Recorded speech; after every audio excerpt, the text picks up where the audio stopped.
turagira ngo rero tugusabe umugisha aba bantu bose bari hano, uhe umugisha iki gikorwa tugiye gukora, kandi ukomeze imitima yacu.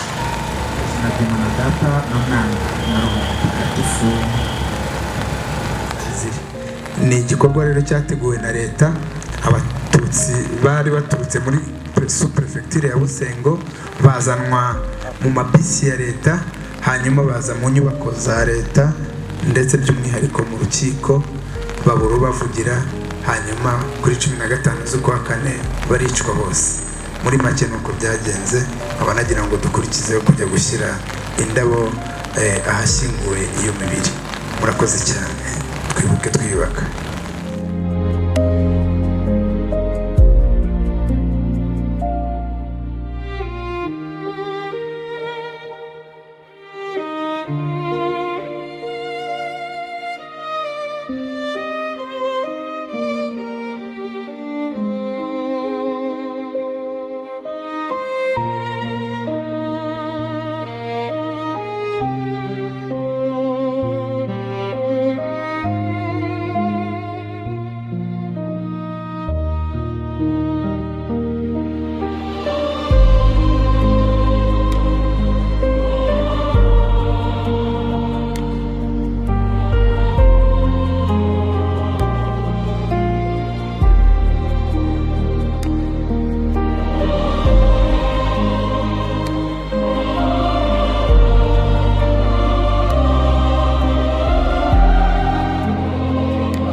Dear guests of honor, distinguished local leaders, representatives of our security organs, RDF and police, Vice President of Kwibuka, Musanze District, dear survivors here present, representatives of higher education institutions, esteemed staff members, dear students, invited guests, ladies and gentlemen, good afternoon to you all. Today, we gather here at INES Ruhengeri with heavy hearts, yet with a shared sense of purpose. This evening follows our walk to remember. We remember and we remind others to remember those who were all around the route we have taken. We have walked from the Cour Memorial Site to our campus. We were paying tribute to the innocent lives of the victims of the genocide against the Tutsi in April 1994. We ask the good Lord to help them so that they may rest in eternal peace. This solemn moment reminds us of a tragic chapter in our history, a time when more than 1 million Tutsi were brutally taken from us. We remember them not only in sorrow, but also with a firm commitment that such darkness shall never return to our nation. I would like to extend my sincere appreciation to our local leaders, security organs, different institutions, representatives of our higher education institutions, INES staff and students, and all our partners who joined us today to commemorate for the 32nd time. Your presence reflects unity, respect, and collective responsibility in preserving memory and truth.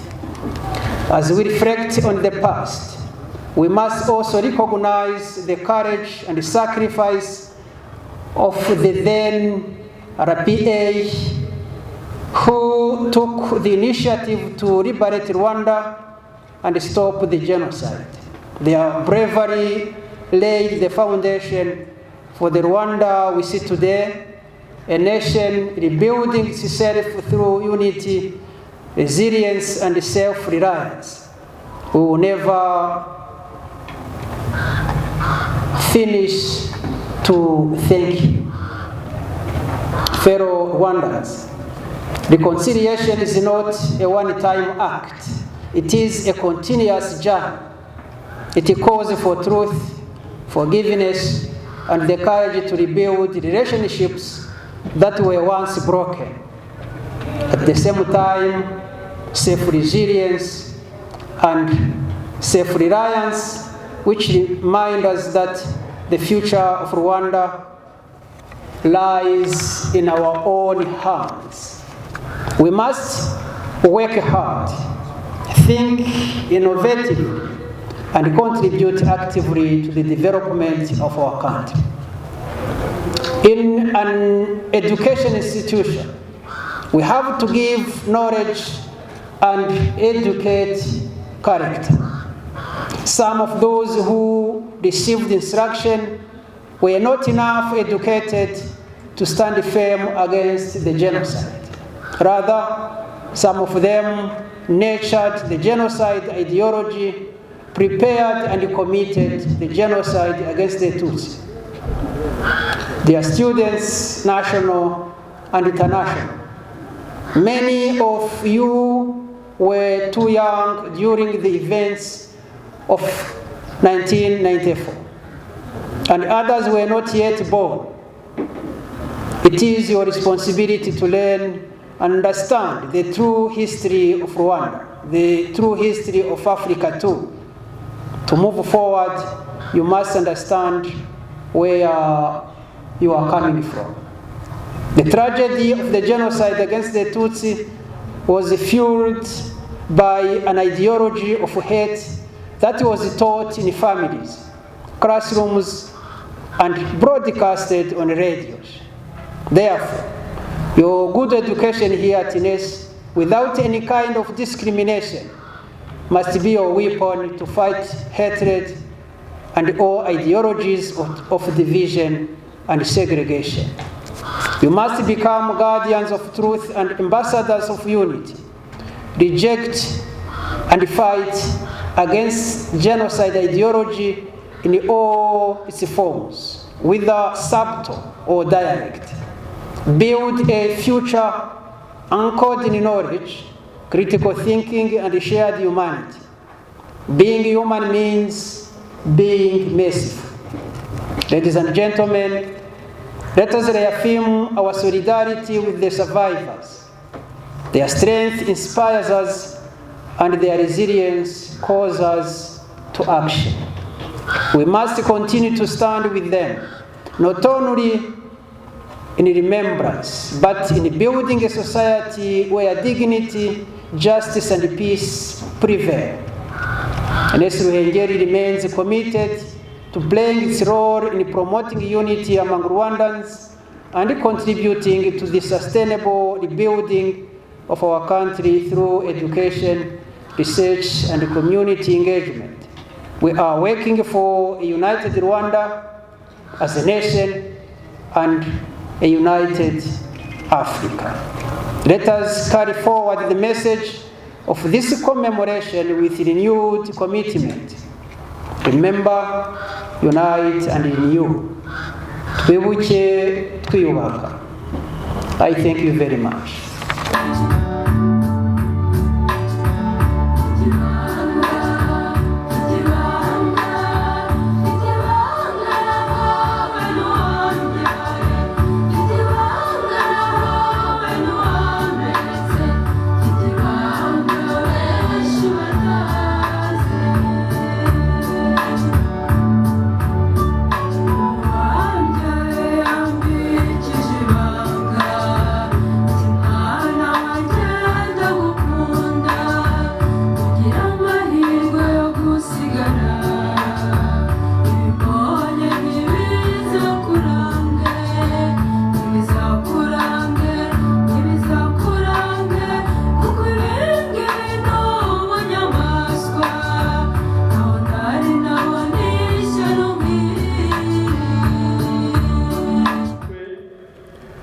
Duteraniye hano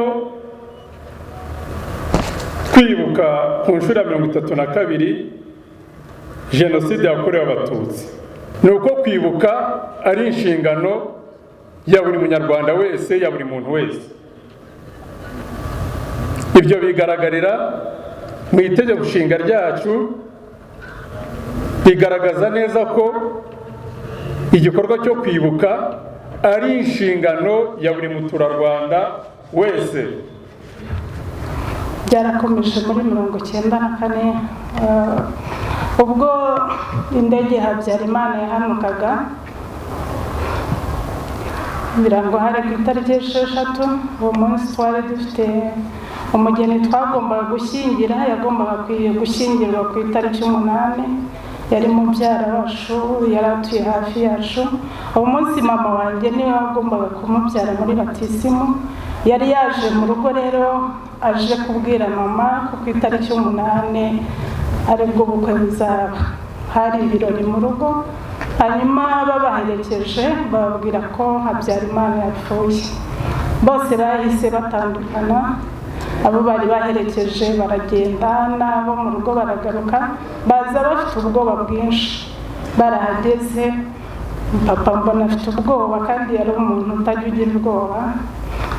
Tukajya twumva bajujura bavuga ngo tugiye gupfa, ariko twe nk'abana twumvaga ari ibintu bisanzwe. Kuba umuntu yapfuye twumvaga ari ibintu bisanzwe. Hanyuma bwarakeye mu gitondo ku itariki 7 twirirwaho, abaturanyi batangira kuza batubwira ngo tugiye gupfa, ngo bari buze kutwica, kandi ko ari bo bari butwicire. So we hold what remains, still standing. We don't break, fall, and lose our spirit.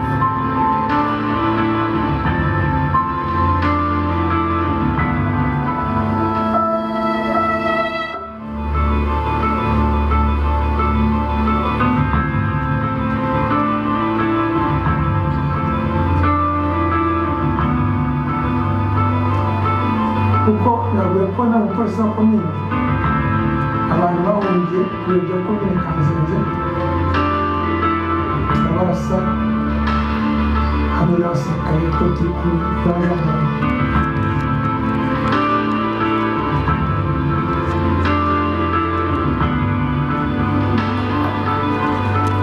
I will have chosen love. You hear me? Love. Love over loss, over everything. I would live.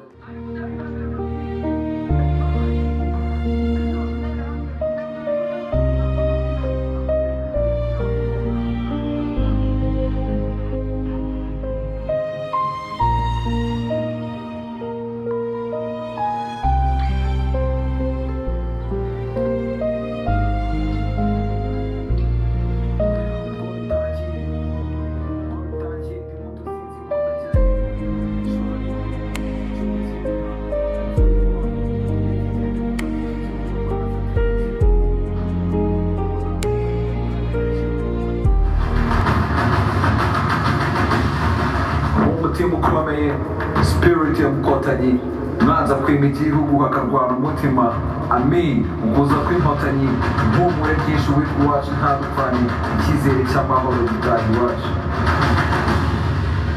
igihugu cy'u Rwanda rero ntabwo gishobora gupfa kabiri.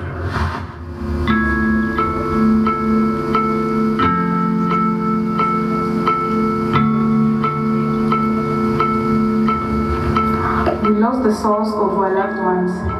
Losing someone you love needs to know what emptiness means. Knowing what it is to be completely and utterly alone. Remember and tonight, the only way to reflect, move on and embrace the future. Because we lived in the darkness, now working and live right. Because we know where we came from, not knowing our destination. And place the cross on your ocean in port.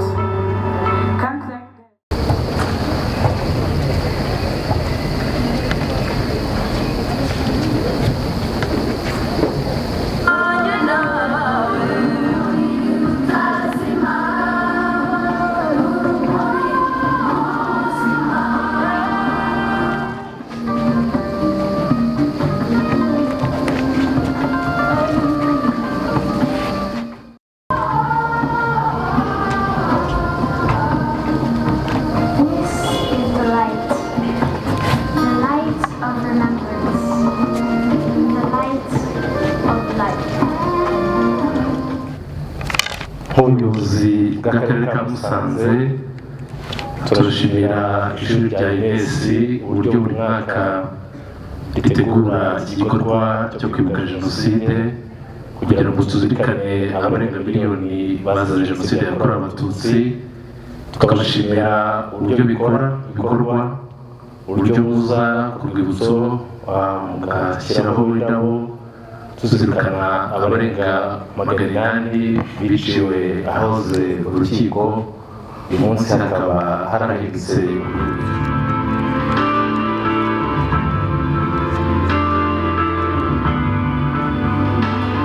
I will have children love.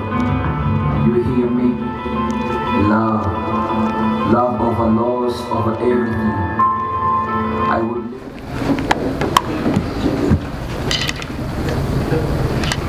God our Father, we thank you this evening for the activity we are now concluding. We ask you to guide us in whatever we do. We ask you to help us continue the development of our nation, of our people. We pray for the leaders you have given it to us. Good leadership, which is helping us to be one, to be united, and to develop. Our energy, our strength, both mental and physical, will build our nation, will build Africa, and will make us great in this world, helped by our Creator. The Lord be with you. May the Almighty God bless us all, the Father, the Son, and the Holy Spirit. Thank you very much. Have a good evening. Twibuke twiyubaka.